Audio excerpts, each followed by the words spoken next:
Our lead discussant is Miss Evelyn Lead, a program officer with an NGO, Women Environment Program in Nigeria. And as part of our post-2015 Presidential Youth Summit on MDGs in Nigeria, Ms. Lead continually advocates for gender issues and inequality and provides inputs into the post-2015 process on these themes. She's here as a representative of the Women Major Group.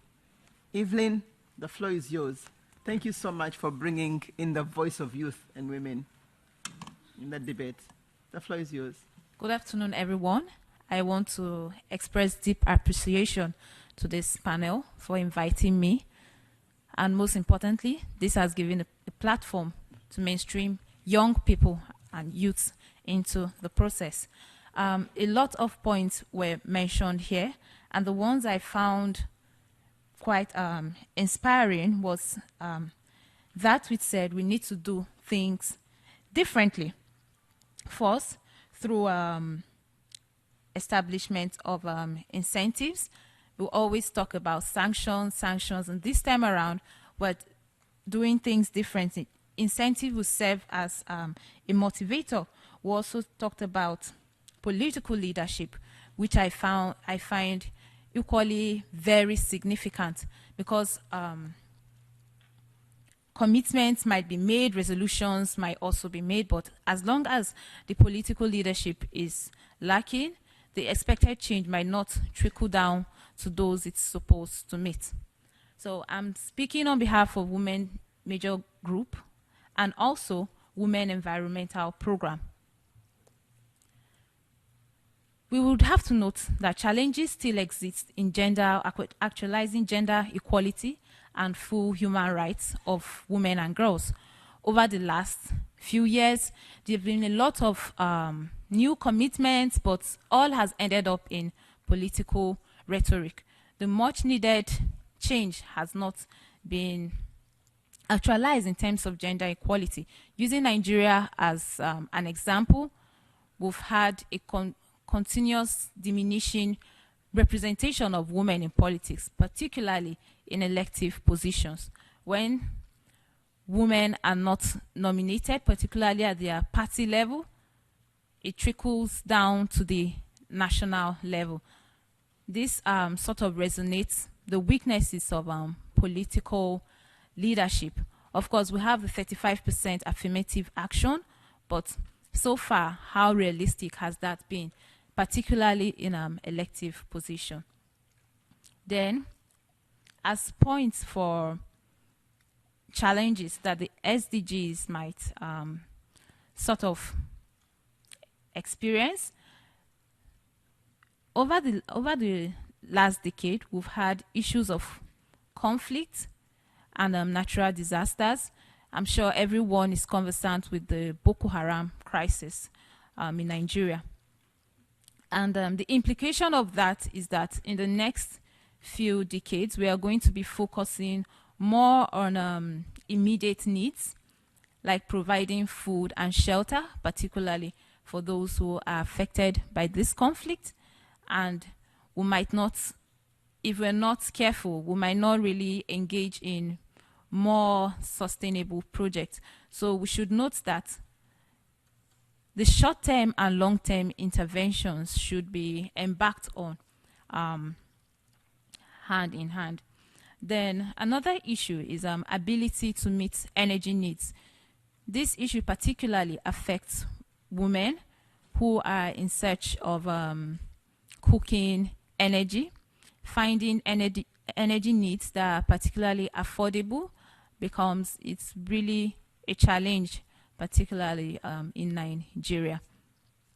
Then noting again the off-track records in meeting MDGs in Nigeria was particularly seen at the local level.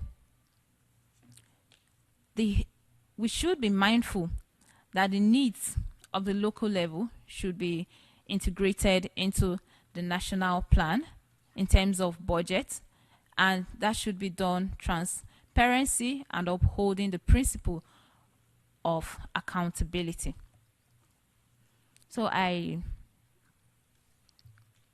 drafted out some perspective or recommendations that would help the HLPF or support their implementation in countries, particularly Nigeria, and in achieving the SDGs.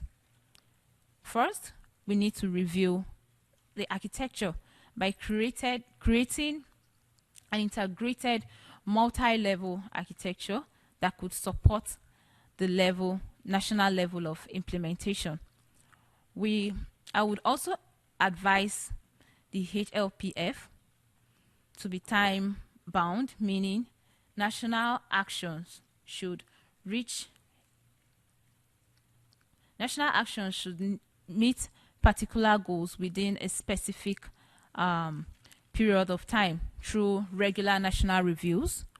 Global monitoring of the process will support forward movement and ensure that the principle of leave no one behind is upheld in this forum. And it is also important that the forum should entrench periodic reviews of the process of SDGs, particularly at the national level. And like the panelists said, they all emphasize on the importance of mainstreaming the local level in this process. So the periodic review should also mainstream the local level with active participation of civil societies and also CBOs, that's community-based organizations working at the local level. Then on the issue of mode of implementation, the HLPF can also support national level implementation through technology facilitation of the mechanisms of review and address systematic obstacles in assessing environmental safety, socially appropriate, and most importantly, gender sensitive and economically equitable technology. Finally, on the issues of FFD, member states must take responsibility for their actions. By this, I mean they must commit through gender sensitive funding in a transparent and accountable way, and also monitoring and evaluation of effective implementation of the post-2015 SDG, particularly on issues that concern climate change and development. On a final note, the HLPF also need to encourage capacity building efforts by giving space to exchange of policy solutions, like we're already doing now. We mentioned best practices in Bangladesh, New York, and also Costa Rica. Forums like that, or initiatives like that, could further progress the work of the HLPF. And on a final note, the moderators encouraged us to be that we could be informal. So I want to put us through a little exercise, please. Kindly bear with me. Finally, I'm really please. Running short of time. 1 minute. Yes. Can we clap with both hands? Yes, please. Can we clap with one hand? So you now see this exercise further buttresses the relevance of engaging women and being gender sensitive in the process.